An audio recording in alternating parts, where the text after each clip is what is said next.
Hi, I'm Jen Joseph from Envisage Executive Coaching, Releasing Your Confidence. Today we're going to talk about procrastination. Is it really what we think it is? Just being lazy or just putting things off? Well, when I've examined it, I found that it's more about a disguise. Procrastination is something else in disguise, and because we can label it procrastination, then we're able to have a justifiable reason for not doing what we're intending to do. But I found that the two things that were hidden behind that were one, frustration, and two, hesitation. And then we called it procrastination. So why frustration? You try saying that. Why frustration first? Well, when you think about it, there are things that we want to do, things that we feel we should do, and things that we know, well, we have to. So what happens? What goes wrong? What causes the frustration? Well, the first thing is that we may not know how to do what we want to do. And because we're in a certain line of work, and we've been saying that we're skillful at X, Y, and Z, then when it comes to a point that we don't know how to do the next thing, we get frustrated at not being able to do it because we fear exposure, and that exposure will bring along with it embarrassment and shame. Then there are other times when not only do we not know how to do what it is we're supposed to do, there may be times when we don't know what to do. We don't know where to start. We just simply don't have a clue, and yet we've been saying, oh yes, I'm skillful at this, or I'm an expert at that, or we may be saying many things about ourselves, and then comes a point when we haven't got a clue. And then, of course, there are other times when shame and guilt will be generated because we're in that field and we're more concerned about what people will say about us. So we have that that complex that doesn't at that time touch on inferiority, or I'm inferior to somebody else. Not at the beginning. As we go along, then yes, we start to make self-comparisons, and then we develop an inferiority complex. But initially we're saying, I can't expose myself because I'm more concerned about what people think about me than what I think about myself and my skills and abilities in other areas.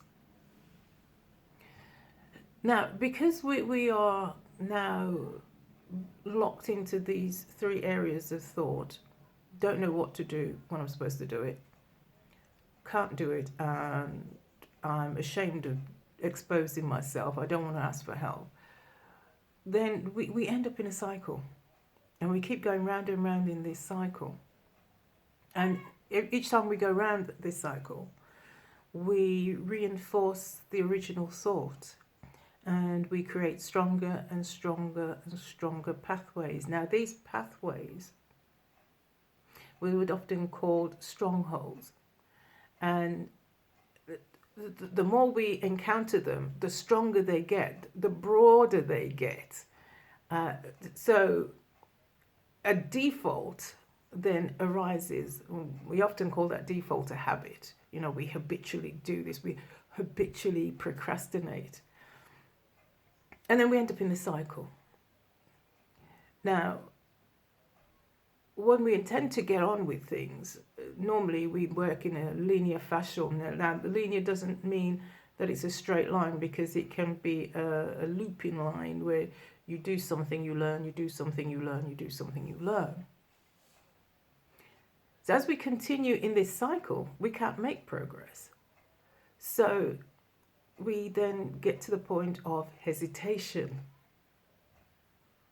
Why? Because that thought pattern has become so strong that we can't create enough velocity to get out of that loop. So now hesitation is just an automatic thing. And hesitation may even occur before you even start. You know, if you say, oh, I want to do this and I want to do that. And then you go, oh, but why bother? I'm only going to fail. You know, some of us, we would get as far as we would have designed everything. We would have got every single block that we need for the venture or the project or the program that we're doing. We'd have everything, and then we stop because we don't have the knowledge to put it together. And we're not going to ask somebody to help us to put it together. We are just going to go, I knew it wasn't going to work. We stop, even though we have all the bits together. We have all the bits. Because we may say, oh, well, if I put it together, then people can judge me. So I'm not going to try it. No. I already know what they're going to say. I haven't got a clue what people are going to say, but we're saying we know what people are going to say. We hesitate when we've got all the bits, because not only do we not know how to put it together, because we should have known, not only are we afraid of what people are going to say when we start to deliver whatever it is, we're also concerned about what our peers think about us. We don't have a clue what they think about us, but we've got this internal conversation going on that we hesitate. Why? Embarrassment is at play, guilt is at play, a lack of confidence is at play, doubt is at play. And we're there saying, oh, well, let's just lower our expectation. You know, rather than putting the whole thing together, let's just lower our expectation. Let's just do this piece on its own, and let's not publicize it. Let's not let people know about it. We'll let it grow organically. Now, when we've got to that point, we are definitely procrastinating. And now all the ducks are lined up for procrastination. We've gone through all the elements of frustrations, and we've built more and more memories, painful memories of struggle on that frustration. And then we hit the hesitation because we can't get out of the loop that we're in. And now we actually get to procrastinating.